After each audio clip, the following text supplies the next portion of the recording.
Hi guys, today's independent study session comes with a short video just to guide you through some planning before you complete your analysis task. Now this was the task that I set you at the end of last lesson, and obviously this was a have a go on your own first of all, and now what I'd like you to do is, using this video and this guide, restructure and redraft your response.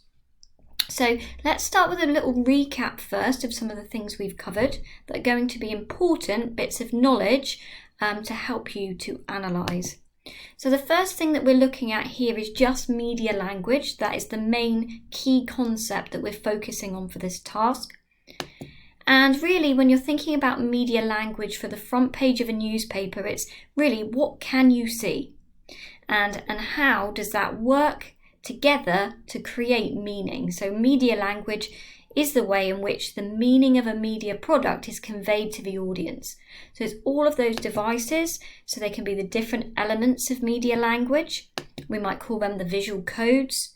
They can be codes and conventions of the genre, as a newspaper front cover, a tabloid or a broadsheet.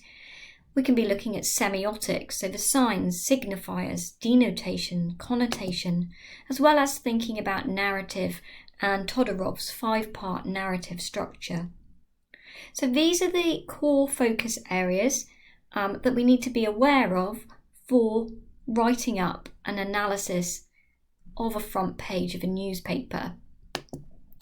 Now I'm going to talk you through sort of 3 steps here, and the first one to think about then is step 1 is, what are the recognizable features on that cover? Now we've looked at this already, those codes and conventions of a newspaper, so you should be able to just pause and write down at least 4 codes and conventions, things you would expect to see on the front page of a newspaper. Literally just write down their names.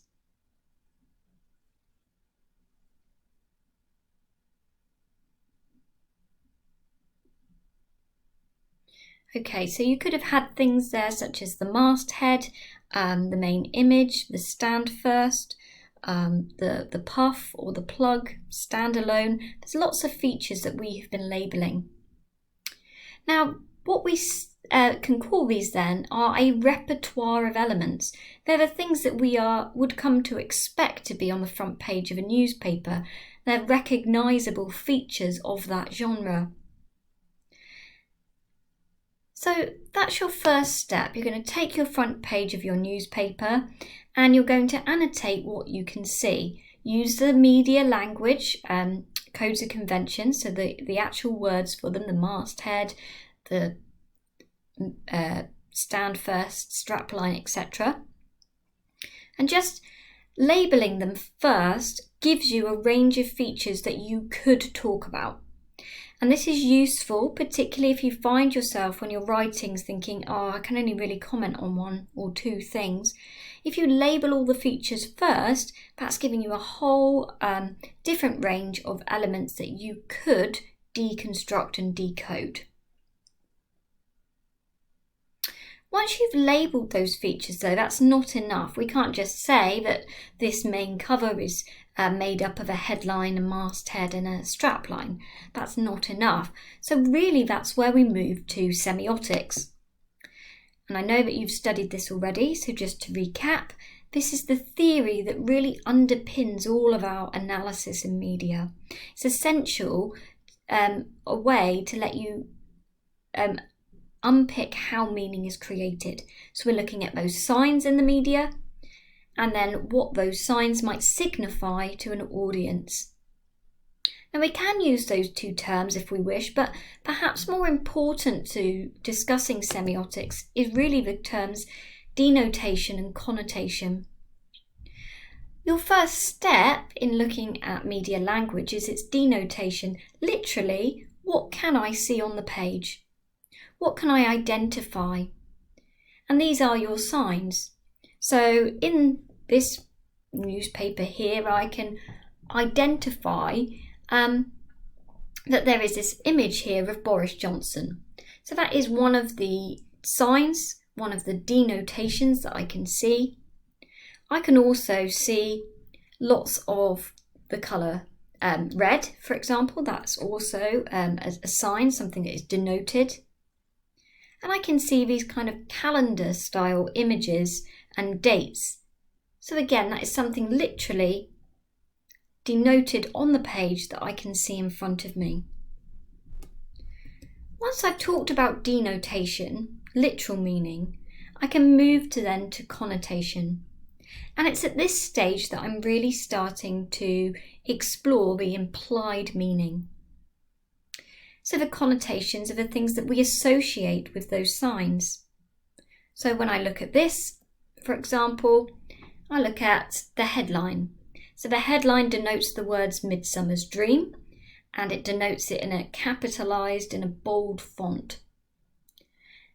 And that's a really good starting place, literally explaining what I can see. Once I've done that, I can then explore connotation. So the headline has connotations of is a good starting phrase. In this headline, I'm going to focus on the word dream. So literally, a dream is a series of images, things that we kind of conjured up in our mind as we sleep. But as a connotation, dreams suggest hopefulness, aspirations, maybe things we want to achieve. So I think this is a positive headline. And in the context of the piece, it seems to position us to view this new story with optimism, that there is a dream that could be achieved by the middle of summer this year, suggesting our lives will be improved in some way. If I look at the calendar pages then, for example, so the front cover denotes a series of calendar pages and dates, well, these seem to connote and suggest ideas of planning, of organisation, that we have a kind of route or even a roadmap to this better future. And the front cover also denotes this cropped image here of Boris Johnson, and I think he seems to be speaking in Parliament. Now this cropped image and his posture, what he's wearing here, his suit, all seem to convey to me connotations of authority, that the Prime Minister has something important and serious to share with us, and that this is significant information to our lives. So can you see in step 2 that by discussing the denotation and connotation, I'm really starting to explore how and why that media language conveys meaning. Okay, on to step 3. At this step 3, I'm going to think about what we learned last lesson about narrative. Now, we can apply Todorov's theory quite simply to news just by asking at which stage of the narrative structure does this story appear to be at? Okay, so is it something that tells us that the world is as it should be, there's an equilibrium, it's safe, it's stable? Or, more likely in news, does it appear that there's been a disruption, something has broken down, that there is a disequilibrium? It might be that we're further on in the narrative, that actually by this point the recognition that something has gone wrong has occurred, or that there's an attempt to restore stability to the world, that we want to re-establish an equilibrium. Or is it finally that a resolution has occurred, the world has been restored to the way it should be? So if I ask that question of this story, at what stage in the narrative structure is this? Now, I don't think we're at the beginning. We know that, as we're told in the top corner here, this is the coronavirus crisis. So this is an ongoing news story. I don't think it's necessarily just the recognition. That would come much earlier, wouldn't it, with the recognition of the spread of the virus. So this to me appears to be around about stage 4. Yeah, we're here at an attempt to try and restore stability or order to the world. And in setting out this series of dates of, when schools will return, when we can meet with and socialise more, when we can go to the hairdressers or the pub or to go on holiday. That's actually setting out for the audience all the things that they want back in their life, all the things that would return the world to normality. So that says to me an attempt to restore equilibrium is occurring in this news narrative. So 3 steps here, and in doing that I've looked at the features of media language, what it's made up of, literally what I can see and what the connotations are, and where it fits within a narrative. And those give me really the building blocks that I need to talk about this newspaper. So I would want to consider all of those in my plan first. Okay, so what I've done with those 3 steps is have a go at writing up an analysis. So I want to share that with you. This is my answer, this is my modelled answer, and bearing in mind I'm coming to this not at the novice stage of learning like you guys are. I'm coming to it as an expert, having looked at texts like this and analysed them lots of times. So it's going to be a very different process that I go through first to that which you will. Okay, so have a look at my example. We're going to break it down and talk through it. And then I'm going to give you a frame to have a go at writing one of your own. Okay, so I'm starting out with an introduction that simply talks about what this newspaper is, what genre I think it fits in, and looking at the masthead, just as a way in. So I've said here that the Metro front cover features a repertoire of elements, which suggests to me that it is a tabloid newspaper. The masthead denotes a blue background with white writing and has a modern font. So that's that literal bit. What can I see? The masthead has connotations of business and the city. And the fact that it is free suggests to me that it is targeted at an audience who might be on their commute to work. Now, I can use a little bit of background knowledge I have here of the Metro. I know that it's a free newspaper, and if I was travelling on a train, for example, that I would find a copy of it freely available for me to read.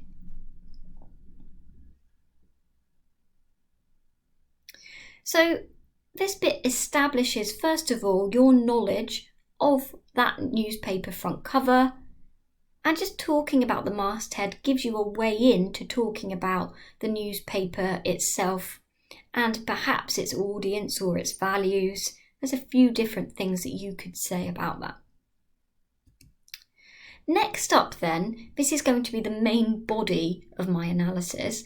I'm going to zoom in on those different aspects of media language. So I'm going to look at the headline and in this case focus on the couple of images. So I've said here that the main story is about lifting the current lockdown restrictions.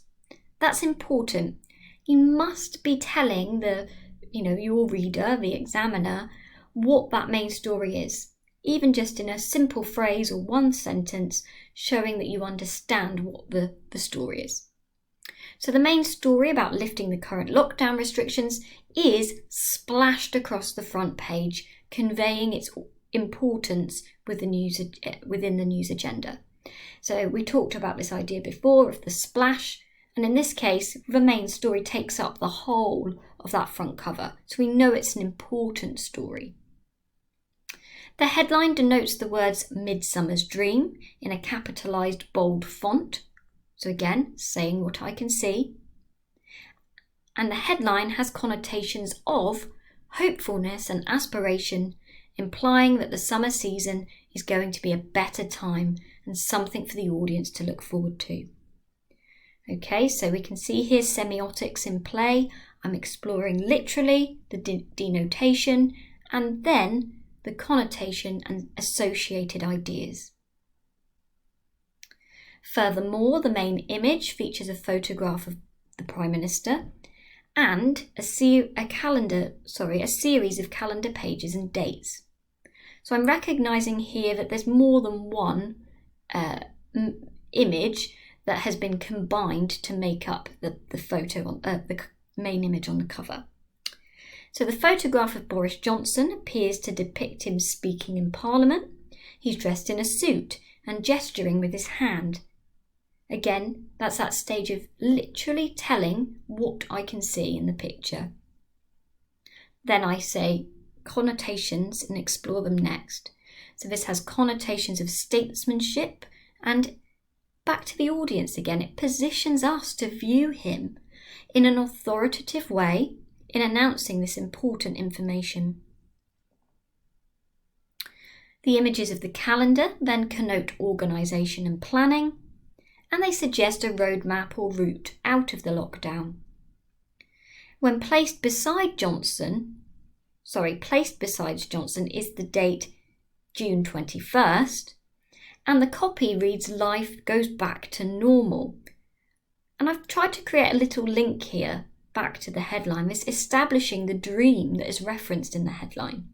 And that's always quite a good idea if you can find links between the different elements of media language and draw them together. Now, this has led me quite nicely then up towards talking about narrative. So the narrative here implies that there is an attempt to restore or re-establish equilibrium, and that this could be achieved by that specific date, June 21st. So overall, I think the audience is positioned to view this story with optimism. And because it is of such relevance to their lives, it is more likely to make them want to, read the story in full. Okay, so this is your modelled example, one that you can look back at to look at, against your own analysis and see what else you can add. But before I set you off on your task, I just want to work through a couple of things. First is this. Stage 1 was you labelling the features of the newspaper. So if you look at my response, look at how many times I have referred back to those codes and conventions. They really are the building blocks of my analysis.